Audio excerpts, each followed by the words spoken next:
Schultz here with Hot Bike Magazine, your host today, showcasing Andy Meeh. So let's start out with the history of where you started as a custom painter. Was it something that you did in school? Were you a very artistic person in school as a young person, as a kid? Did you grow up around here? Did you? Grew up, my dad was all into hot rods and drag racing, typical 80s, 90s street rods. I always loved all the colors and the pink splatter paint. I was always looking at flames and pinstriping, and it always just kind of stuck with me. I always loved drawing cars. I was kind of an artist as a kid, drew a lot. Went through high school, did all the art classes, and then just I wanted to, me and my dad started building the truck, 51 Ford, and kind of went down that road of learning how to do auto body, paint, just a little bit of everything, hot rod building. Yeah, wanted to go to art school, but found out how expensive it was, so kind of started working in body shops and learning the trade. Nice. So, was your dad a body man or a painter, or was he just as a hobbyist he used to do that type of stuff? He was a hobbyist. He could do it, just everything. He knew how to do it. He wasn't very artistic part of it. I kind of took that on my own. I always loved drawing flames on everything. And then started. It was before the internet, so it was hard to find anything. You had to wait till the magazines come out and find out about what paint they used and what kind of brushes they used for pinstriping. And got a kit of one shot for Christmas and just started practicing. Do you remember your first experience, like as far as like the first project that you actually sprayed yourself when you were younger? It was probably my truck and just a truck. My driveway. My dad, it was siphon feed cup and a single stage enamel from Napa. And still, paint job's still on today. It still looks good. Just remember wetting the driveway down early in the morning, hoping no bugs were laying on it. Yeah, came out good. But yeah, that's awesome. That was probably the first thing I remember spraying that was actually going to be something nice. So out of high school, did you go to any technical colleges to learn anything else, or did you kind of just dive into work? Yeah, I went experience? To junior college and got a AA degree just in basic, because I wanted to go to art school, the art center in Pasadena. Yeah. So I started taking some night classes there as much as I could, but then I realized it's $200-300 grand to go there, and you can't work while you're there. So I was just kind of got a job at a hot rod shop and was doing renderings and design work, but it's not a full-time gig, so I started doing body work there and learning how to paint the right way. And yes, basically just learn on-the-job training. On-the-job training. So from that point, did it just all of a sudden click for you? Like, this is what I want to do as a career. This is what I want to take my life in this direction. Yeah. And then you focused on, I'm going to go get a job in this area. And that's pretty much how you, because some people kind of dance around the idea. They start out as a hobbyist and then they kind of get into it. Is that, or you were just dead set? It's always been, that's all I've known. I always go to car shows, grew up, that's all I do is hot rod stuff and bikes, and I always just love the art side of it, the custom paint, learning, checking guys out, and I started Flyin Iron when I was probably in high school. I just started drawing logos, and back when the Iron Cross was cool. Yeah. So that's what I kind of started that, just doing different logos with that, and I was always said either successful or not. I always wanted to make it a thing, so I just always kept it going. And I mean, how old are you? 44. 44. So you probably remember a lot of the early, is probably when you started was phasing out of enamels, right? And phasing out of all that stuff. So where did you see it? Did you get into the early House of Color stuff and PPG stuff, or where did you really start when you were like, this is what I want to use for materials and all that? Yeah, I messed up a lot with one shot. I just couldn't figure out how they're burying graphics, and with one shot, I just turn it into ribbons and wrinkling, wrinkles, bleeding, and it was like back then, no Instagram, couldn't call anybody and ask. So it was kind of just trial and error, and then talk to some old guys, and put some hardener in it, and then sometimes that worked, sometimes it didn't. And then sometimes it fish-eyed like crazy. So it was just a lot of trial by error. And speaking of the older guys that you look up to, was there a specific one person or a mentor that you remember that you were like, you know, I remember as a young person that when you were young, a lot of the older guys, they were very, you know, they kept everything close to their chest. They didn't want you to know their secrets as much as you want. And they're that grumpy old pinstriper, grumpy old painter. Was that something that you experienced, or did you have a mentor that you really looked up to? Later, I had a mentor, but early on, I always liked the drag boats, bright oranges, pinks, and I always was drawn to Bill Carter style before I knew what it was. And that whole 80s, the 90s, the teals and pinks, and I always just loved that. And now looking back, like, oh, I remember that. I always just liked that style even as a kid. Yeah. But later in life, I worked with Hot Dog, Pete Finland, and learned a lot from him. With that early inspiration of the drag boats, did you feel like that kind of ties into even now, being 44 years old as a custom painter, that you feel like you go back and reach into their archives and pull that into your arsenal? I try to, everybody that tells me, oh, do whatever you want. I was like, all right, I'm going to do it like an 80s drag boat. Whoa, not that. But I try to get it out of anybody, and a lot of times they let me do it. And it's always fun. Definitely, everything comes back around again. Obviously, the 80s and 90s are getting cool again. Absolutely. The 70s went through, they came all back, and so it's definitely comes around and goes around. Yeah. So before working at West Coast Choppers, did you work at a body shop or anything like that, or you just kind of? Yeah, I worked at the same shop I'm at now, actually, Hot Rods and Custom Stuff, and I met Pete there. I knew him from magazines, and I knew him from shows. I talked to him, but actually working with him was cool. And then he went on the Monster Garage show and went up there, got a job, and said he needed help. So I said, hell yeah. And it was. So you guys both worked at Hot Rods and Custom Stuff, and then you guys both moved up to West Coast Choppers. Right. So we carpooled up there. I worked there for almost 3 years with him. He worked there for a lot longer, but yeah, it was fun. A lot of cool stuff. Is there a specific project that you worked on there that you remember that you really enjoyed? All the Monster Garage stuff every one of them was just mind blowing. Just seeing how what they pulled off in a week, and then what we had to do to make it look good enough for TV. Yeah. And learning the whole TV side of it was, they'd be in your face for a week with a camera. And I'd tell all my friends, I'm going to be on this episode. I'm going to have a big party. And I'd be in the background and fast forward for maybe a split second. 2 seconds.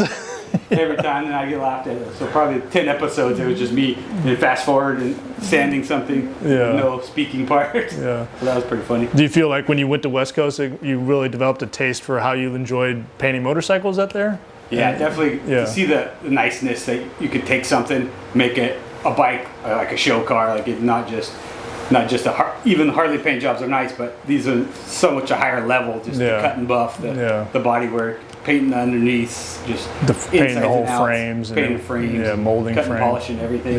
So definitely see what is the level of niceness and quality was cool to be a part of. Nice. And what kind of materials did they use there? What brands, and did they use everything over there? Or? It was all House of Color. All House of Color. It was when De Beers was there, and they brought in toner banks, and they were bringing pallets of House of Color. It was awesome, just buckets of flake and just cases and cases of clear, and it was fun. Nice.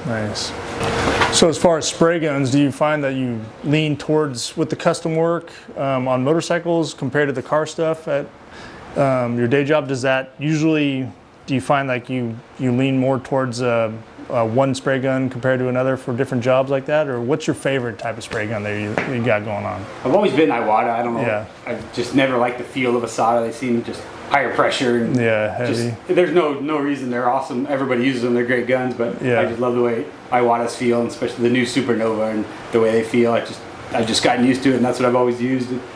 I use the newer guns for work because the high-end show cars, but then I use the Iwata LPH 400s. Just tons of these. They're good guns. They're workhorses. I use them all the time. Do you enjoy the orange cap for metallics and pearls and stuff like that? Orange cap for And then I've even talked to some guy saying that this lays out that clear that I used, that VC 700, even better than the Supernova. So yeah, it's crazy that some of them, when you drop down with the needle size, like if you're used to a 1.4, thinking like a high solids clear is going to break up better, it's almost like you could drop down to 1.3 or 1.2 and it actually atomizes it a little bit better. I find bubbles. Which I feel like with new clears, that's what it wants, Definitely. Notice the difference. And let's talk about pinstriping brushes. Do you have a favorite pinstripe brush that you like to use now, or do you? I like the Excalibur. You like the Excalibur? With their Vondegos, is that what they are? Well, Excalibur is Mr. J's, and the Vondego. Vondego is a. Yeah, it's a Vondego, but the Excalibur is a Mac brush. I don't know if Vondego's a Mac brush too. Yeah, Excalibur. Yeah, let's bring some of this out. This stuff is cool. Excaliburs, a lot of Mac. None of them seem to last. No, the urethane's I finally always find one I love, and it turns into 3 hairs left next time I want to use it. So. It's so crazy because I find that you find a brush that'll start out and you absolutely hate it, and then you kind of work with it, and then you get to it, and then it's like, wow, this brush is really good, and the next thing you know, it's not working as well anymore. Or it's vice versa. That one's hot right now, and then it comes out, it's too thin, or hair comes out. And, it's definitely there's only a fine window that they work great in. Yeah. And lettering brushes the same way. Like, always try to see what other guys are using and talk to guys that great lettering guys and see what kind of stuff. But everybody has a different opinion, and everyone seems to say that brushes just don't last very long. Yeah. Oh well, the pinstriping is fun because I feel like it's a right now thing. Yeah. You know, like it's you're airbrushing, and the graphics, it's all a bunch of layers that you have to build up, and at the end it's like all this different work. Yeah. But when you're doing the pinstriping, it's like a right now thing, and you can do it anywhere. Is that how you feel about it too? It's like you get that kind of you itch that scratch that you got for doing artwork, and pinstriping is usually a go-to for that. You can bust something out so quick, and really people that don't know what it is, you can impress them really fast. Like, wow, how did you do that? And I like the comments of, that's a lost art, and nobody's doing that anymore. But I think right now there's probably more pinstripers than there ever has been ever in all of history. And I feel like there's a lot of misinformation about people that are doing it and how they're starting off learning bad habits. Yeah, a lot of bad habits. You gotta learn how to do the straight lines for a long time before. I mean, everybody's guilty of it. They want to go right into making cool designs, cool curls and points, and it's a definite art form that it can go bad real quick and get messy, chicken scratch looking, or too much, or just doesn't fit what the part that it's on. Yeah. It's all about highlighting and accenting what's there. And colors too. I mean, color choice is huge, you know. Putting the right color on top of the other color so it doesn't look like it's under and over, and that's a tough one too, is getting the colors to match, or just at least contrast and look good, not like, oh, why'd they use that color? And I don't know about you, but I find beauty in negative spaces too, like not just overdoing it, and leaving empty space just to give it some fill in stuff so you can actually see. You don't need to overdo it. Yeah. You talk to a lot of people that start out pinstriping, they're trying to fill it all in and trying to make a whole hood piece, and I find that if less is more sometimes. Definitely. Kind of get it skinny, go back out and get it skinny again. There's lots of different ways, but it's an art of restraint for sure. Absolutely. Something I would love to do more. Working doing my day job, hot rod shop, there's not a lot of pinstriping. I mean, every now and then we'll do it, but as opposed to somebody like you that's every day you're going to be striping something, it's something I would like to definitely do more. I try to practice at least once a week on it, just do something. Yeah. If it's not a paying job, but I definitely want to get better at lettering too. That's something I've been working on, getting all kinds of different lettering brushes, and it's like an art form in itself. It's amazing. Follow all these guys that do the crazy lettering. It blows my mind. Yeah, absolutely. So then, after West Coast Choppers, let's talk about that. Where did you end up after that? You went back to Hot Rods and Custom? I tried my own shop. Me and a buddy, we tried to. This is the worst time in the 06, 07 when economy started taking the shit, and we were just doing anything, airbags, custom paint, kind of body work, kind of just a small shop. It was fun, but it just wasn't working out. People didn't want to pay. Everyone was scared about the housing market and all that. So I just got married and kids were starting to come, so I had to get a regular job. And I always knew where I was at. Hot Rods and Custom stuff was always there and always working on cool stuff. So I went back there and been there for a long time. Nice. Painted some pretty nice cars, a lot of award winners. Painted Riviera and won the gold one, right? Yeah, House of Color, prestigious painter when they're doing that, and got to go on Jay Leno and meet him. So done some cool stuff with it. Awesome. That's probably one of my favorite paint jobs if I had one, because it's just the niceness, customer just understood what it took to make it, wanted it really nice, and it was fun all the way through. You guys flaked the entire car, didn't you? Yeah. Did you resin clear the entire car too? Yeah, I did resin clear the whole car. Awesome. And then sanded it flat, did all the candies and base coats, and then that was all house of color, everything all the way through, besides the resin clear. And then, yeah, that was a good one. Awesome. With that resin clear, you know, I've never really used it. Really? No, never. It's basically like, it's just fiberglass resin, like unpromoted. like when you're doing fiberglass parts, it's just a little bit thinner. It starts out kind of pink. You put the MEKP hardener in it, and it turns hard, and you spray it, and it flows out. It's pretty cool stuff. It's just super thick clear, basically. Wasn't it originally made for wood, like wood instruments? Right. They and use it has a lot like on no UV absorbers in it, so you have to clear on top of it. A lot of guitars use it. Yeah. They're making it now with the UV inhibitors in it, so Yeah. just different products are getting thrown at it. But yeah, it's good stuff, especially if you got to do a lot of flake, berries, big stuff. Gotcha. So let's talk about your Flyin Iron Designs as a custom painter with your motorcycles and stuff. You know, a lot of work that you've done for Big Chris over there at FXR Division. Yep. Some of those amazing paint jobs that are over there. Are you open to the public like that? Do you take in work regularly? Yeah. How do you balance your, you know, hot rods and custom stuff day job compared to your, you know, doing your home? Yeah, work? it's tough. It's out of necessity. I got 4 kids and live in the expensive area, but it's a labor of love, I guess. I love doing it.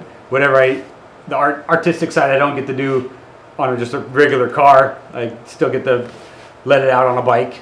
And Big Chris and Justin over there, they were early on. They let me try stuff out when I wasn't painting a lot of bikes, and we've always done their stuff, and we've always come up with some cool ideas and painted some really cool bikes. Yeah. Awesome. What else did you ask? What's that? What was the other end of the question? How do you balance like just your? I want to talk more about like your work-life balance. Like, how are you as a husband, a father, a custom painter? Like, how do you balance all that stuff and still able to maintain all of it? You know, is there a you know, do you guys practice date night? Are your kids artists? Do they work with you sometimes in here and help you out? Or yeah, the kids they understand that I'm working. They come out here and it's only for temporary. They'll get a big mess out and mess something up for me and then walk away and leave all my paint brushes. I got a collection of pinstriping brushes with paint stuck in them. I forgot to clean out. But yeah, they like to learn and they'll sand some stuff with me. And when I'm Born Free Rush is coming, or when I have a lot of 3 baggers to do, and they all have to be sanded, and I'll get everybody out here and set up a table, and they'll help me out, and they'll sand parts, and it's fun for a little while. Then they realize it's work, and they start slowly fading away. Do they enjoy going to motorcycle shows or car shows with you? And yeah, everybody likes car shows, and the older they get, the more they see what it's all about. And it's definitely fun. But yeah, they come out. I don't want them to do this kind of stuff, but it's cool to have them hanging out with me. And so that's why I like having a shop at home. I can still be here, talk to them, go inside if I need to. But yeah, it's the balance is the hardest part. Yeah, I could see that for sure. My wife's Cadillac in the background. It's not getting touched. Oh, it's her Cadillac. Yeah, it's her Cadillac. Oh, that's a horse of a different color. The roof's done. It's got ice pearl in it and patterns, and she wanted to do like a rose gold on the bottom half, but it's changed now since it's been so many years. Nice.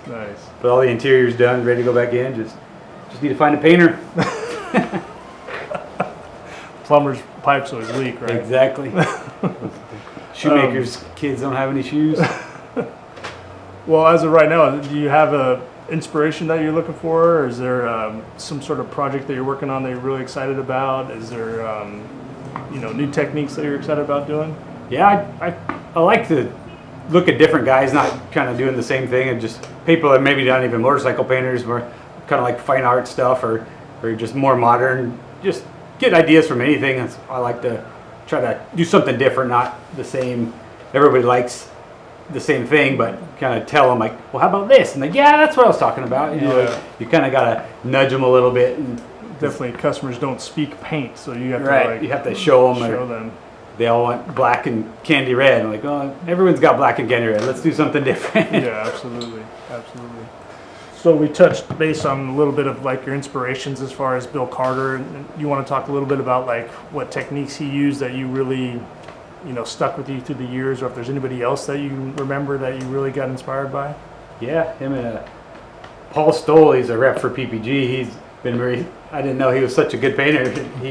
He's a great teacher and real knowledgeable, but he started posting all his pictures from the 80s, and I couldn't believe it. He was right there with Bill Carter. And yeah, like just all those guys that had stuff in their arsenal. You could never believe that they were doing that kind of wild stuff back then. But I always liked the orange to yellow fade. That's one of my favorite. Tape fades and a lot of magentas and pink and the teal stripes, and a lot of flake is awesome. It has its place, but it was always cool to do pearls and flakes, I think, kind of, and not flake the whole thing. It has its time and place. Lowriders, whatever, bikes, everything.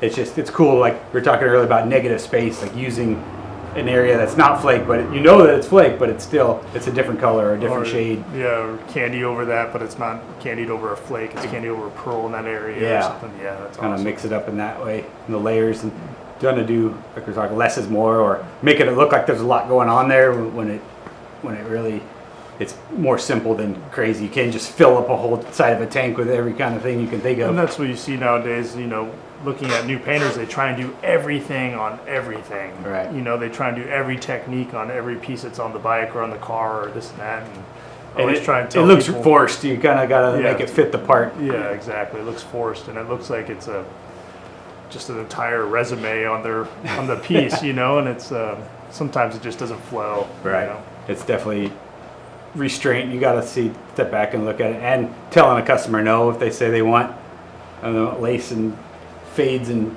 fish scales and on every single panel. Like sometimes you tell them no.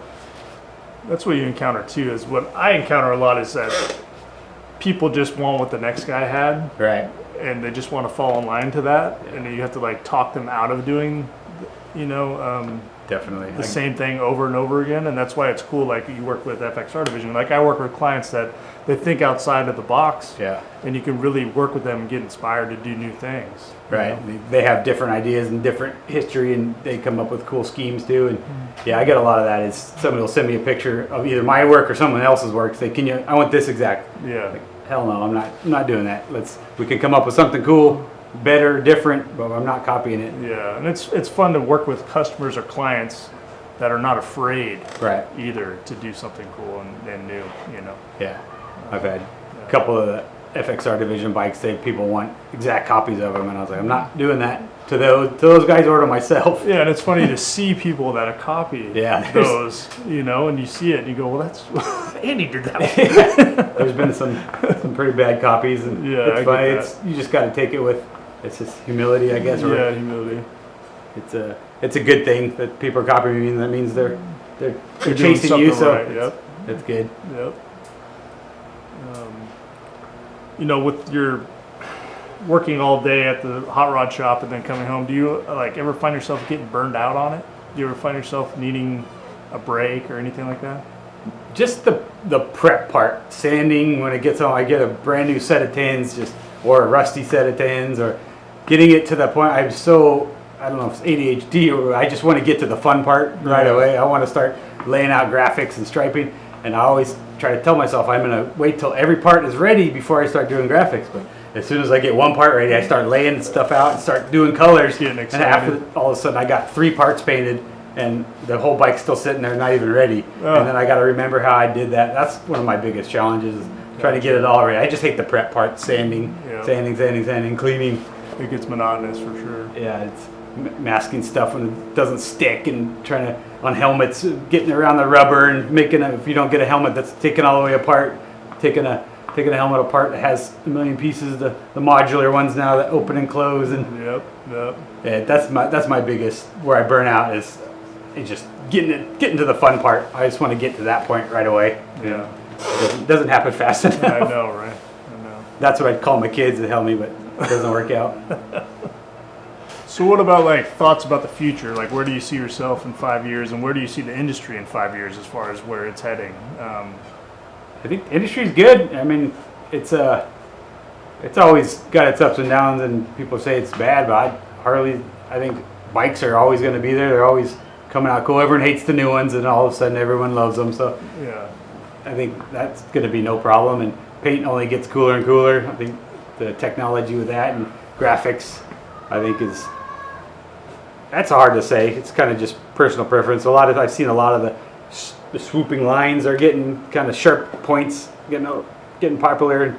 Like more race car looking themes, almost like a NASCAR helmet or something. Yeah, like a lot of NASCAR looking stuff, and I mean everything gets played out, so that's hard to say. You kind of either got to be ahead of it or be a part of it, or I don't know. But yeah, it's definitely fun to see. But I think it's going to go strong, and same in the hot rods. It's a lot of a certain era is kind of slowing down. The age group is a lot more muscle cars, and is the guys that are my age are coming into money now, and they're building the cars that they liked when they were kids. So it's a lot of Camaros, even Grand Nationals and 80s muscle cars now are getting popular. So that's going to be something to look at. Is the style of cars is not 32 Fords anymore, and the doo-wop 50s cars. It's more 60s and 70s, even 80s now. So. Do you feel like the technology of the paint is going to catch up as far as like a custom painter point of view with the water-based stuff? Like, do you think that eventually we're all going to be using water-based as a custom application? I wouldn't say that. No? It's good stuff. I love it. I use it, but for graphics wise, I don't know if I could ever. They say there's hardeners, but you can't beat how fast solvent dries, and you can tape on it immediately. And I'm sure they'll figure something out, I don't see any real advantage of a water base being super pushing the technology to make it any better. It's not saving the world. So. And as far as you feel like you have future plans for yourself as a painter? Like I said, like in 5 years, do you see yourself still hitting it strong like you are? Definitely would like to keep growing it, getting it bigger. Always kind of shoot for like being a SEMA guy, getting paid to go to SEMA instead of paying to go to SEMA. It'd be kind of cool to be on that level, or being an ambassador, sponsored by somebody, or even working for someone eventually at some point. But yeah, I definitely am not going to stop this. This is all I've known, and it's all I'm going to do, and keep going, keep pushing making it nicer and nicer, and doing the stuff as cool as I can. So for young painters coming up in the industry, how do you feel they should approach getting into the industry, how they should market themselves, what they should do to really learn in the right way? So do you have any suggestions for people that are out there that? Yeah, definitely. You gotta do it. You can't. You can learn as much as you can on Instagram or YouTube, but the only way is hands-on. You gotta get with somebody that's nice enough to show you the right way and not give you. I got a lot of bad advice back then. People were still kind of hiding their information. Like for the longest time, I couldn't figure out gold leaf, and people were telling me literally the wrong thing to do, to like, oh, screw you, you're not gonna learn how to do gold leaf. Same here. It's getting a little better now. Everyone seems to want to help each other out, but yeah, definitely just get a shop, get somebody that wants to teach you, or just even if you have to do it for free. Definitely feels like there's a better community of custom painters nowadays, but I definitely feel like there's a lot of misinformation out there too. Yeah, so that's one thing people have to really watch out for. There's a lot of that. Like people, I don't know if they're doing it intentionally or they just don't know the right way to do it either. Yeah, exactly. But they're telling somebody to do it the wrong way because they don't know either. So yeah, it's definitely got to work with someone is tried and true, that knows what they're doing, and don't get scared to get dirty. Get Bondo all over your pants and get primer on you, and you got to learn all the way through. Don't just learn one part of it. Learn from bare metal all the way to clear coat, color sand and polish done, and dent fixing. And because the thing with these bikes, and they're pretty much all of them, you don't want them to, but they all get crashed or they fall over or get a chip in them. You got to learn how to repair it. That's one of the major things, is fixing stuff. And learning the basics too is like a big thing.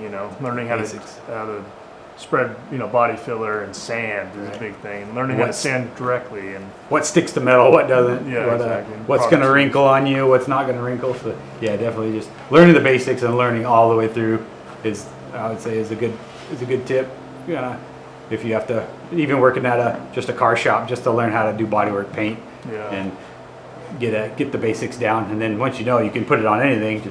But learning how to do it right is and learning that muscle memory too is anything of holding a spray gun. You kind of give a newbie a spray gun, it's kind of like a giraffe trying to stand up after being born for the first time. They don't really know what they're doing. That? Why can't you do it? So learning that muscle memory, I think, is important for years of doing it. You know. Yeah, it's definitely hands-on. I learned everything hands-on. Learned from good guys and trial and error and just screwing up. And once Instagram came out, I learned a lot more. But yeah, it's definitely just got to do it. Put your hands on it. Awesome. So for everybody that's watching this, where can they find you? Find your work, find your social media and everything? All right, yeah. Website that we're launching, flyingirondesigns.com. I have hats and shirts and stuff on there. And then my Instagram is Flyin Iron Designs. Yeah, check me out on there. Appreciate you doing this. It's cool. Cool, man. Thanks for talking to us. Appreciate it.